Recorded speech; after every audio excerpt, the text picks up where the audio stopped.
Hello guys, welcome to Sleepy Classes. Guys कैसे हैं आप सब? होपफुली आप अपने घर में सब अच्छे होंगे। तो गाइस अच्छे रहिएगा, ध्यान रखिएगा अपना। एंड गाइस आज हम ईपीएफओ में कंप्यूटर सीरीज को कंटिन्यू करते हुए 10 क्वेश्चंस डिस्कस करेंगे। पहला क्वेश्चन है हमारा, which of the following is the largest unit of storage. Easy है लेकिन इंपॉर्टेंट भी है। देखिए गाइस, अकॉर्डिंग टू ऑप्शन आपने मार्क करना है। 5 सेकेंड का टाइमर है। पोज कीजिए वीडियो को और सही आंसर दीजिए। होपफुली आपने अभी तक सही आंसर दे दिया होगा। अब यहाँ पर मैं आपको बताता हूँ इसका सही आंसर क्या है और आपको किस तरह से याद रखना है। देखिए गाइस, ए ऑप्शन है एमबी, बी है जीबी, सी है केबी, डी है बाइट और ई है आपका TB. According to this question इसका सही आंसर है टीबी। ठीक है, बाकी हम देख लेते हैं चार्ट में हमारा किस तरह से हम यूनिट को डिस्क्राइब करते हैं। देखिए सबसे स्मॉलेस्ट यूनिट कौन सी है? बिट। क्या बिट के बाद कोई और यूनिट आती है? बिल्कुल आती है। या आप मुझे आंसर दीजिएगा 4 बिट इज इक्वल टू क्या होता है? ठीक है, चलिए। 8 बिट को हम कहते हैं 1 बाइट। 1 केबी को हम 1024 बाइट कहते हैं। इस तरह से मतलब ये आपका चेंज होता रहेगा। जैसे आप 1 MB की बात करोगे तो यहाँ पर केबी आ जाएगा। 1 GB की बात करोगे तो यहाँ पर MB आ जाएगा। ठीक है, टीबी की बात करोगे जीबी आ जाएगा। पीबी की बात करोगे यहाँ टीबी आ जाएगा। मतलब इस तरह से ये यूनिट आपने याद रखनी है। ठीक है, इसको आप क्रैम कर सकते हो। अगर आपके पास कंप्यूटर सब्जेक्ट रहा होगा तो डेफिनेटली आपको पता होगा। वैसे आज की डेट में हमारे पास मोबाइल होते हैं। मोबाइल में एक माइक्रो एसडी चिप भी डलती है। उसके अकॉर्डिंगली भी हमें पता होता है एमबी केबी। सॉन्ग्स वगैरह हम डाउनलोड करते रहते हैं। तो इतना बेसिक आइडिया आता है। लेकिन हम कंफ्यूज कहाँ होते हैं?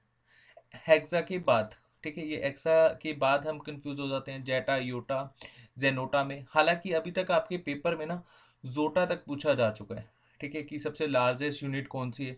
अब अकॉर्डिंग टू ऑप्शन आपने टिक करना है। अगर जोटा आएगा तो जोटा है, जेटा आएगा तो जेटा है।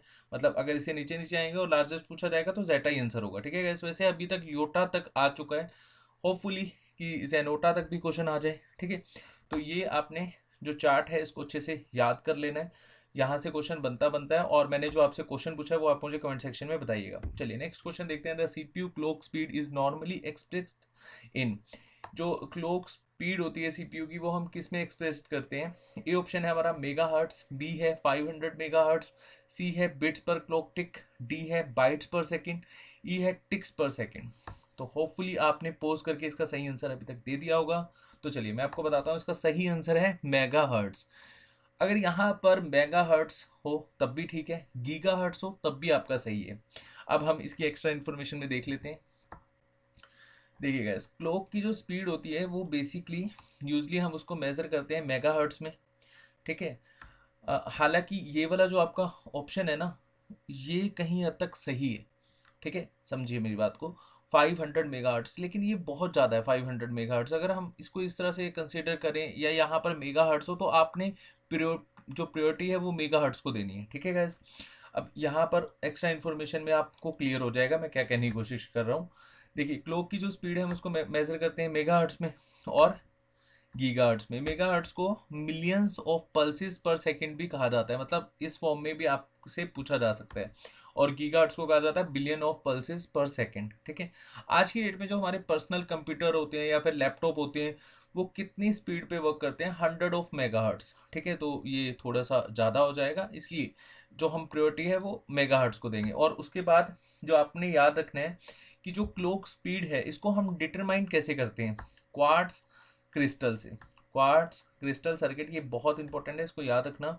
और ये बिल्कुल सिमिलर सा है जो रेडियो कम्युनिकेशन इक्विपमेंट में यूज़ होता है। मैं फिर ये बात कहूँगा, अगर किसी के पास बीटेक या फिर बीएससी रहा होगा तो डेफिनेटली उसको पता होगा, उन्होंने एक्सपेरिमेंट करे होंगे जो सब्जेक्ट होता है। चलिए अभी के लिए हम इंजीनियरिंग को साइड में रखते हैं और हम कंटिन्यू करेंगे जो हमारी कंप्यूटर की सीरीज है। बहुत ही नॉर्मल सा ये quartz crystal circuit. Third question है हमारा, what is the function of recycle bin. Recycle bin का फंक्शन क्या होता है सबको पता है। आज की डेट में तो फोन में भी रिसाइकल बिन आ गया। Store deleted files, okay. B option है स्टोर डॉक्यूमेंट फाइल, सी है store classified files, store temporary files, store corrupted file. आपने कुछ भी अपने फ़ोन से डिलीट कर दिया। आजकल फ़ोन में भी रिसाइकल बिन है, अगर आपको नहीं पता तो आप चेक कर सकते हो। अगर आपके पास न्यू फ़ोन होगा डेफिनेटली उसमें आपको रिसाइकल बिन देखने को मिलेगा। नहीं तो कंप्यूटर में होता है ट्रैश फाइल होती है या फिर रिसाइकल बिन होता है। अब देखिए इसमें होता क्या है, आपने कुछ भी यहाँ से डाटा डिलीट कर दिया, गलती से डिलीट हो जाता है समटाइम्स। अब हम अपनी मर्जी से कर देते हैं कि ये फाइल ज़्यादा ऑक्यूपाई कर रहा है स्पेस, तो हम इसको उड़ा देते हैं, डिलीट कर देते हैं। अब मान के चलो कि हमें ये फाइल दोबारा से चाहिए, तो हम क्या करेंगे, रिसाइकल बिन में जाएंगे और इसको स्टोर करेंगे, और ये स्टोर हो जाएगा जहाँ से मतलब हमने डिलीट करा था, उड़ाया गया था, ठीक है। तो जो भी फाइल होगी, इसमें ऐसा कोई स्पेसिफिकेशन नहीं है कि आपकी डॉक्यूमेंट फाइल ही स्टोर होगी, या जो भी आपने स्पेसिफिक फाइल या क्लासिफाइड फाइल्स आपकी स्टोर होंगी, टेम्परेरी फाइल स्टोर होंगी। करप्टेड फाइल को तो स्टोर करके हम करेंगे क्या, है ना, वो चलेंगी ही नहीं, वर्क ही नहीं करेंगी, तो इसका तो कोई बेनिफिट है ही नहीं। ई ऑप्शन तो वैसे ही आपका एलिमिनेट हो जाएगा। तो आपका सही ऑप्शन है स्टोर डिलीटेड फाइल्स। चलिए एक्स्ट्रा इन्फॉर्मेशन में एक बार देख लेते हैं। देखिए गाइस, इन कंप्यूटिंग ट्रैश, जैसे मैंने आपको बताया ना, रिसाइकल को हम क्या कहते हैं, ट्रैश। और इसमें हम टेम्परेरी स्टोरेज करते हैं फाइल्स की, ठीक है, जिनको हम डिलीट कर देते हैं, ठीक है। और परमानेंटली इरेज नहीं होती हमारे सिस्टम से। हमारे पास ऑप्शन होता है, एक बार हमारे को चांस दिया जाता है कंप्यूटर के द्वारा कि आप अपनी फाइल को बचा सकते हैं, अगर आप बचाना चाहें, जो आपसे गलती से डिलीट होगी। नहीं तो आप रिसाइकल बिन को फॉर्मेट करके उस फाइल को परमानेंटली डिलीट कर सकते हैं। हाँ, वो बात अलग है, उसको हम डाटा रिकवर सॉफ्टवेयर से रिकवर कर सकते हैं, पर उसकी गारंटी नहीं होती कि वो फाइल रिकवर होगी या नहीं होगी। अच्छा, एक यहाँ पर डाउट ये भी रहता है, आपकी जो नॉर्मली जो लैपटॉप या कंप्यूटर में हम विंडोज़ इंस्टॉल करते हैं, वो सी में होती है, सी ड्राइव में, CDEF, वो आप अपने अकॉर्डिंगली ड्राइव्स को यहाँ पर सेपरेटली कर लेते हो, मतलब डिवाइड कर लेते हो, कुछ कुछ मेमोरी यहाँ पर आपने एलोकेट कर दी ड्राइव्स को। अब मान के चलो यहाँ पर आपकी सी ड्राइव में जगह सिर्फ 10 GB की है, और जो आपने ई से फाइल उड़ाई है 50 GB के आसपास की है। तो आपसे डिलीट करते हुए यहाँ पर ऑप्शन आएगा कि भाई यहाँ पर रिसाइकल बिन में ये फाइल नहीं जाएगी, क्योंकि ये 50 GB की है, और जहाँ पर आपकी विंडो इंस्टॉल है वो सिर्फ 10 GB की है। तो हम इसको परमानेंटली डिलीट कर रहे हैं, ठीक है। तो परमानेंटली डिलीट हो जाएगी आपकी फाइल, उसके अकॉर्डिंगली आपके पास कोई ऐसा ऑप्शन नहीं होगा कि आप इस फाइल को रिकवर कर सकते हो, ठीक है। यहाँ पर बहुत सारी चीज़ें हैं, आप नॉर्मल सा क्वेश्चन है, ये आपको आता ही होगा। चलिए नेक्स्ट क्वेश्चन देखते हैं। Which process checks to ensure the component of computer and operating system are connected properly? आप जैसे ही अपना कंप्यूटर और लैपटॉप ऑन करते हो, तो आपको एक साउंड सी देखने को, मतलब सुनने को मिलती है, देखने को तो नहीं, सुनने को मिलती है। बहुत तेज़ी से आपका जो कंप्यूटर है वो एकदम ऑन होता है, उसका जो फ़ैन है वो प्रॉपर एक फास्ट तरीके से चेक करता है कि जो उसमें इनपुट है आउटपुट वाइज प्रॉपर लगी हुई है कि नहीं लगी हुई है ना, सीमोस जिसको कहा जाता है, या फिर आप इसको इनपुट आउटपुट डिवाइस कहो, एक ही बात है। आपकी विंडो प्रॉपर उसमें वर्क कर रही है कि नहीं कर रही, तो वो थोड़ा सा समय लेता है। उसके बाद वो जब ऑन हो जाता है तो हमें लगता है ठीक है, उसके बाद वो कंप्यूटर थोड़ा सा शांत हो जाता है, उसमें आवाज़ आनी कम हो जाती है। तो इस प्रोसेस को क्या कहा जाता है, बूटिंग, ठीक है। तो आपका सही ऑप्शन क्या हो जाएगा, बूटिंग। एक्स्ट्रा इन्फॉर्मेशन में एक बार देख लेते हैं। देखिए, booting is a process of starting और रीस्टार्टिंग अ कंप्यूटर, ठीक है। जब भी हमारा कंप्यूटर ऑन होता है तो उसमें वो क्या करता है, जितनी भी चिप्स होती हैं, लाइक जैसे रोम चिप है, या फिर बायोस है, जैसे कि मैंने आपको बताया, basic input and output wise, ठीक है। तो ये सारा का सारा बेसिकली चेक करता है फटाफट तरीके से कि कंप्यूटर में सब चीज़ें प्रॉपर वर्क कर रही हैं, तो ठीक है। और इसी प्रोसेस को हम क्या कहते हैं, बूटिंग कहते हैं। चलिए नेक्स्ट क्वेश्चन देख लेते हैं। What does CAT stands for? CAT जो मैकेनिकल इंजीनियर होते हैं, या फिर जो डिप्लोमा करते हैं, स्पेशल ड्राइंग डिप्लोमा, आपने देखा होगा कि बड़ी बड़ी जो कार्स होती हैं, ठीक है, उनकी डिज़ाइनिंग होती है प्रॉपर कि कहाँ पर क्या किस तरह से लगाया जाए। तो वो कैट सॉफ्टवेयर के थ्रू होता है, 2 डायमेंशनल 3 डायमेंशनल, ये जितनी भी पिक्चर्स होती हैं वो कैट सॉफ्टवेयर के थ्रू आपकी बनाई जाती हैं। तो आपको बताना है कि कैट की जो फुल फॉर्म है वो क्या है। ए ऑप्शन है computer aided design, computer algorithm for design, computer application in design, computer assistant dialling. तो इसका सही आंसर है कंप्यूटर एडेड डिज़ाइनिंग। किस लिए यूज़ होता है ये मैं आपको ऑलरेडी बता चुका हूँ, ठीक है जी। 2 डायमेंशनल, ये मैं इसको एक बार आप पिक भी दिखा देता हूँ। इस तरह से जैसे कोई पिक्स बनानी हो तो हम कैड सॉफ्टवेयर का यूज़ करते हैं। चलिए नेक्स्ट क्वेश्चन की ओर चलते हैं। द हार्डवेयर डिवाइस और software program that sends message between network is known as.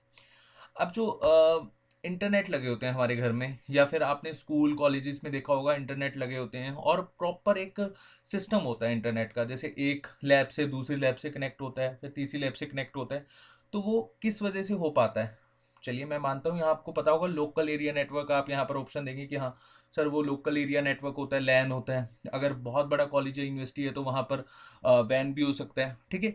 लेकिन अगर हम बात करें कि एक हार्डवेयर और या फिर एक सॉफ्टवेयर या एक नेटवर्क दूसरे नेटवर्क से जब ज्वाइन करता है तो उसका बीच में मीडिएटर कौन होता है? राउटर होता है, ठीक है। राउटर का बेसिकली काम क्या होता है कि एक नेटवर्क को दूसरे नेटवर्क के साथ जोड़ना, ठीक है। इसको एक बार डिटेल में समझ लेते हैं। द डिवाइस और program that forward message between network is known as router.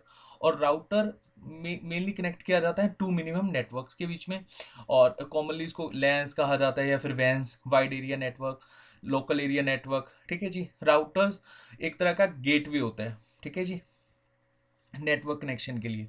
चलिए नेक्स्ट क्वेश्चन देख लेते हैं। Which of the following company developed the micro processor? बहुत ही सिंपल क्वेश्चन, कल मैंने माइक्रो प्रोसेसर का आपको एक क्वेश्चन बताया भी था। 8085 8086 चिप भी आपको दिखाई थी, और उस चिप के ऊपर भी नेम लिखा हुआ था। अगर आपने कल वाला सेशन देखा होगा तो डेफिनेटली आप इसका आंसर दे पाओगे। तो माइक्रो प्रोसेसर की जो चिप होती है या फिर माइक्रो प्रोसेसर किसके द्वारा बनाया जाता है? इंटेल के द्वारा, ठीक है जी। तो इंटेल डेवलप करती है माइक्रो प्रोसेसर। और फर्स्टली जो माइक्रो प्रोसेसर हमारा बना था 1971 के आसपास, इसको नाम दिया गया था 4004 इंटेल, ठीक है। ये 4 बिट का था। उसके बाद फिर ये 8008 आया, ये 8 बिट का था, ये 1972 में आया। अच्छा, एक क्वेश्चन पूछा जाता है, इसको ध्यान रखना। इंटेल 4004 इसको किसके द्वारा डेवलप करा गया था? फेडरिको फेगिन टेडोफ, या फिर एक और नाम है स्टैनले मेजोर, ठीक है जी। ये तीनों पर्सन थे जिनके द्वारा इन्वेंट किया गया था इंटेल का माइक्रो प्रोसेसर। माइक्रो प्रोसेसर एक चिप होती है, आप मेरा जो फर्स्ट सेशन है कंप्यूटर का वो देख सकते हैं, आपको आइडिया लग जाएगा।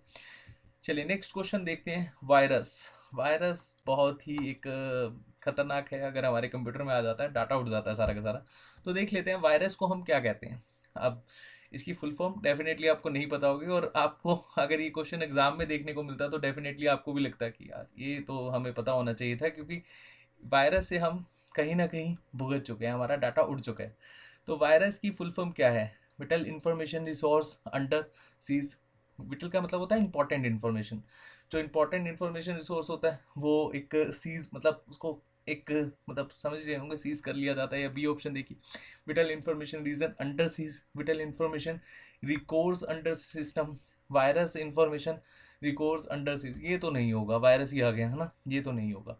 नन ऑफ दीज नहीं, इन तीनों में से बताइए कौन सा सही है। चलिए होपफुली आपने इसका सही आंसर अभी तक मार्क कर लिया होगा। तो देखते हैं, इसका सही आंसर है आपका A. Virus stands for vital information resource under seize, ठीक है।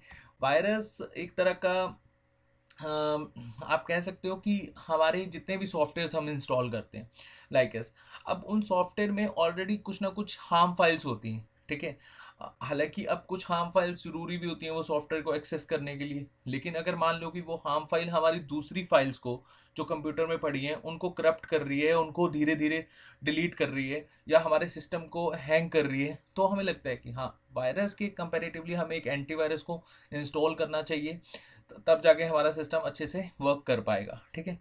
तो वायरस का एक अच्छा सा टॉपिक है कि कौन सा वायरस है, जैसे टाइम बॉम्ब वायरस होता है, बहुत सारे वायरस होते हैं, फिर कभी डिस्कस करेंगे। तो चलिए नेक्स्ट क्वेश्चन डिस्कस करते हैं।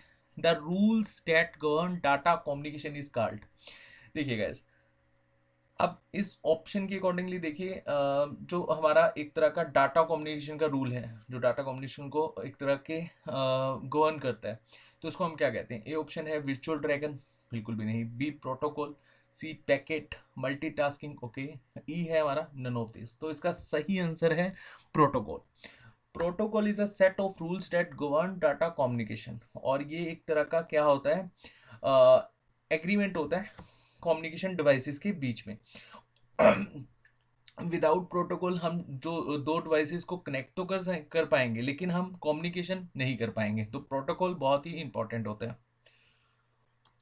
तो इसका सही आंसर है प्रोटोकॉल। चलिए आज का हम लास्ट क्वेश्चन देखते हैं, और उसके बाद 2 क्विज के आपसे क्वेश्चन पूछे जाएंगे, ठीक है। उसका सही आंसर दीजिएगा कमेंट सेक्शन में। A repair for a non-software bug usually available at no charge on the internet is called। आप जैसे कोई भी सॉफ्टवेयर यूज़ कर रहे हो, लाइक एस मान लो कि आपने कोई ऑनलाइन सॉफ्टवेयर परचेज किया, ठीक है।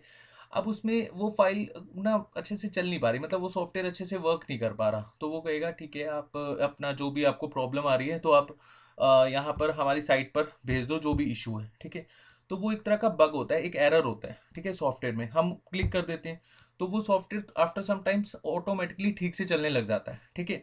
ये क्यों हो पाता है? जितनी भी कंपनीज हैं जो सॉफ्टवेयर प्रोवाइड करती हैं, चाहे वो पेड हो चाहे वो पेड ना हो, हम उसको यूज़ कर रहे हैं, लेकिन हम अगर चाहते हैं कि वो सॉफ्टवेयर अच्छे से वर्क करे तो हम क्या करते हैं, यूज़ करते हैं पैच का।